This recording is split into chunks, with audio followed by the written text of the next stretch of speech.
Hi friends, welcome to Kalnenjakkaran channel. இன்றைக்கி night டின்னருக்கு பணியார் செய்யலான்னு முடிவு பண்ணியிருக்கிறேன். அதனால் ஸ்டவ் பற்ற வச்சு வானொலி வச்சு எண்ணெய் ஊற்றிக்கிட்டேன். ஒரு ஸ்பூன் கடுகு போட்டுக்கிட்டேன். கடுகு நல்லா வெடிக்கிட்டுங்க. கடுகு வெடித்தாதாங்க நல்லா டேஸ்ட்டாக இருக்கும். வெடிக்காமல் வெங்காயத்தை போட்டோம்னா நல்லா இருக்காது.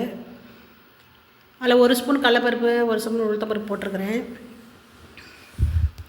கடலப்பருப்பு உளுத்தம்பருப்பும் நல்லா செவக்கணுங்க. நல்லா டேஸ்ட்டாக இருக்கும். செவந்தால் தாங்க மென்று சாப்பிட நல்லாயிருக்கும்.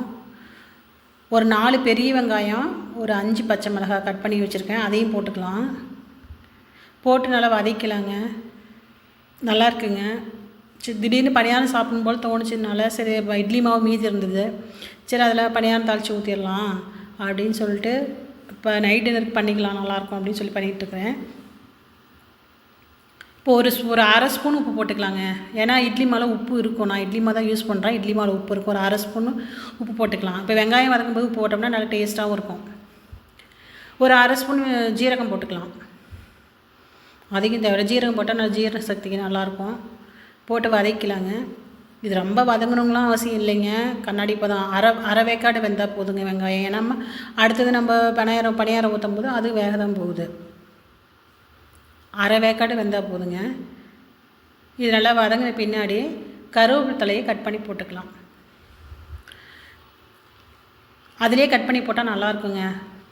நம்ம கட் பண்ணி வச்சு போகிறத விட நீங்கள் டைரெக்டாக கட் பண்ணி போட்டு பாருங்களேன், வாசம் சூப்பராக இருக்குங்க.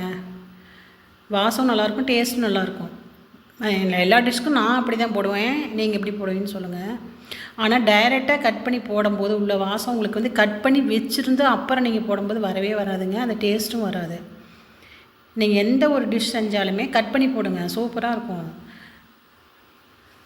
கொத்தமல்லி தலையும் கட் பண்ணி போட்டுக்கலாங்க. கட் பண்ணி போட்டு வதக்கிட்டு ஒரு 5 நிமிஷம் ஆற விட்டுக்கலாங்க. உடனே மாவில் எடுத்து கொட்டினோம்னா மாவு இன்னும் புளிப்பு அதிகமாகிடும். ஏன்னா நம்ம பழைய மாவுலையும் ஊற்ற போகிறோமா. ஃப்ரிட்ஜில் தான் வச்சுருந்தாலுமே உங்களுக்கு ஃபஸ்ட் நாள் ஊற்றுறதோட லாஸ்ட் நாள் கொஞ்சம் உங்களுக்கு புளிப்பாக இருக்கிற மாதிரி இருக்கும். அதனால் ஆற வச்சுட்டு மாவில் எடுத்து போட்டுக்கலாம். நான் ஆல்ரெடி முழு மாவில் ஃபுல்லாக ஒரு டப்பாவில் மாவு போட்டு கலந்துக்கிட்டேன். அதில் பாதி எடுத்து வச்சுருக்கிறேன் முட்டை பணியாரத்துக்காக. இதில் எக்ஸ்ட்ரா ஒரு கரண்டி தாளித்த வெங்காயம் பச்சை மிளகா போட்டுக்கிட்டேன். இப்போ ஒரு 5 முட்டையை இதில் உடச்சி ஊற்றிக்கலாம். நான் ஒரு குண்டா நிறைய மாவு இருந்ததுங்க. அதில் ஃபுல்லாக ஃபஸ்ட்டு ஒரு பாதி வெங்காயம் பச்சை மிளகாய் போட்டு கலந்துக்கிட்டேன். ஒரு கரண்டி பச்சை மிளகாய் வதக்கணும் பார்த்தீங்களா, வெங்காயம் பச்சை மிளகாய் அது தனியாக எடுத்து வச்சுருந்தேன். முட்டைக்கு வந்து ஒரு கரண்டி தாளிப்பு வந்து சேர்த்தி போட்டிருக்கேன். ஏன்னா நாம் இப்போ எக்ஸ்ட்ரா முட்டை போடுறதுனால உங்களுக்கு அது பத்தாது, உங்களுக்கு டேஸ்ட் கொஞ்சம் குறையும். அதனால் ஒரு கரண்டி வெங்காயம் தாளிப்பை வந்து எடுத்து வச்சுருந்தேன். இப்போ அந்த மாவில் 5 முட்டையை உடச்சி ஊற்றி அந்த தாளிப்பு ஒரு கரண்டியும் போட்டு இதில் எக்ஸ்ட்ரா கொஞ்சம் ஒரு கால் ஸ்பூன் போட்டுக்கலாம் உப்பு. ஏன்னா முட்டைக்காண்டி போடுறதுனால இது நல்லா மிக்ஸ் பண்ணணுங்க. முட்டை பணியாரத்துக்கு நீங்கள் அடிச்சு விட்டு மிக்ஸ் பண்ண உங்களுக்கு எவ்வளோ அடித்து மிக்ஸ் பண்ணுறீங்களோ அந்தளவுக்கு சாஃப்ட்னஸ் கிடைக்கும். முட்டை பணியாரம் வந்து உங்களுக்கு தெரியாது, அவ்வளோ அப்படி ஸ்பாஞ்சியாக இருக்கும். பன்னு மாதிரி கேக்கு மாதிரி இருக்கும், நல்லாயிருக்கும். நான் ஆல்ரெடி குழிப்பணியாரக்களே வச்சுருந்தேன் அடுப்பில் ஹீட் அவுட்டுன்னு. அது ஹீட் ஆகிடுச்சு. இப்போ எண்ணெய் ஊற்றிக்கலாம்ல. எண்ணெய் ஊற்றிட்டு நான் ஃபஸ்ட்டு கலந்த மாவுலேயே பாதி எடுத்து வச்சுருந்தேன் இல்லைங்க, வெறும் பணியாரத்துக்கு வேணும்ன்ட்டு. ஏன்னா முட்டை பணியாரமே சாப்பிட முடியாதுங்கிறனால அந்த வெறும் பணியார மாவு ஃபஸ்ட்டு ஊற்றிக்கலான்ட்டு ஊற்றிருக்கிறேன். பாருங்கள் எவ்வளோ நான் இட்லி மாவு தாங்க, தனியாலாம் இதுக்காகலாம் அரைக்கவே இல்லைங்க. இட்லி மாவுலேயே பாதி மாவு எடுத்து வச்சுருந்த மாவு இது. நான் இதுக்காகலாம் வந்து பணியாரத்துக்காக ஒரு சில தனியாக அரைப்பாங்க. ஆனால் இட்லி மாவுலேயே ஊற்றி பாருங்கள், சூப்பராக இருக்குங்க. பாருங்கள் திருப்புறம் பாருங்கள் எவ்வளோ ஸ்பாஞ்சியாக இருக்குது பாருங்கள்.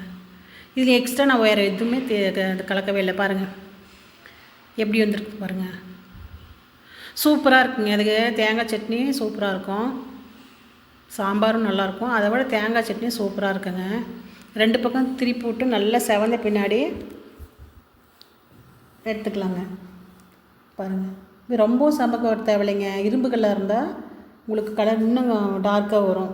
இண்டோலி கல்லுங்கனால இவ்வளோ தான் கலர் வரும். இவ்வளோ கலர் விட்டாலும் போதும், ரொம்ப விட்டிங்கனால ரொம்ப தேஞ்ச மாதிரி ஆகிடும். அடுத்தது நான் முட்டை கலந்து வச்சுருந்தேன் பார்த்தீங்களா, அதை ஊற்றிக்கலாங்க.